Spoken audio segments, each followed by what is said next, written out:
My name is Lynn Patrice Ocho, and I'm a sixth bass player with RBC Redemption Soundsetters. I chose this pan because I wanted to whine. No, I chose this pan because I like the movement of the bass. I like being in my bass. I like being able to, I find the bass is very expressive. And I like the freedom of being able to jump up and to, I just like the expression. I like the sound of bass. The bass players in Redemption, by and large, are very committed and they're very skilled. And more importantly, it's always a lot of fun. This year we're playing More Than Oil Drum, sung by Joanne Foster, who just won the National Calypso Queen title. And I think we're the only band in Panorama that's playing More Than Oil Drum. Unlike in some other bands where the arranger comes through and, or the manager says this is the song, we actually gathered here one night and listened to about 15 different songs, and then we all decided that, well, this was the song that had the most vibe and sounded the most like RBC Redemption. The introduction, they did some changes, some more vibrations, so that it sounds like it's ricocheting off the pans. So I think that is one of the most important things, and the ending. They've been practicing a lot in the middle to see if they could have some more stops so that the judges will hear the tone of the instruments, the cellos and the bass. To me personally, it's a sweet melody. The harmonics are nice. Mr. Gordon and also Michael Toby did a great job putting that piece together with the time frame they had. Well, I've basically been with Redemption over a decade now, probably about 13 years. I came through the ranks of the Pan class and entered the Panorama competition.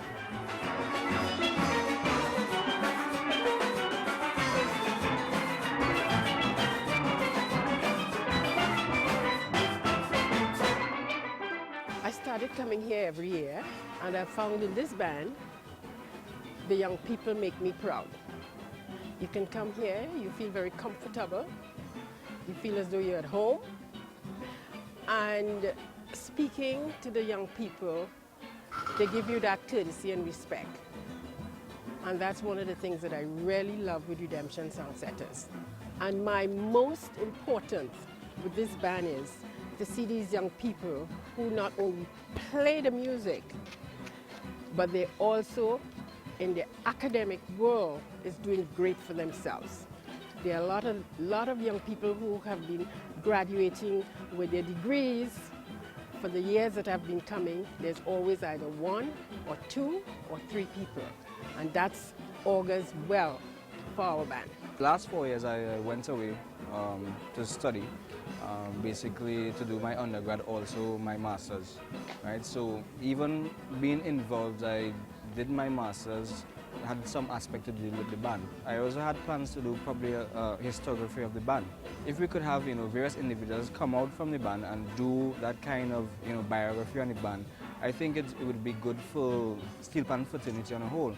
I think we have seen over the years Tobago bands grow not just from the point of view of where they place in the standings, but we've grown musically in terms of the arrangements, in terms of the skill sets of the players. We've grown in terms of the quality of the instruments, the sizes of the bands, and Tobago has a lot of homegrown players, young people who are coming up in the bands that add in a kind of vibrancy, technical skill and creative energy to Pan and Tobago, and I think that's the fruits that we're seeing now. It's just exciting. And I'm happy for the band, and I wish them continued success, continued growth. Last year, Cats and Jammers won the medium category in Panorama. Buccaneers is right now at the top of their category. I mean, we're in the finals. All the Tobago medium bands qualified. So I think there's definitely a possibility, and we have to understand that Pan really is totally Trinidad and Tobago now. So look out. I always look at the glass half filled as opposed to half empty. And regardless of the big guns in Trinidad, I just see ourselves as #1.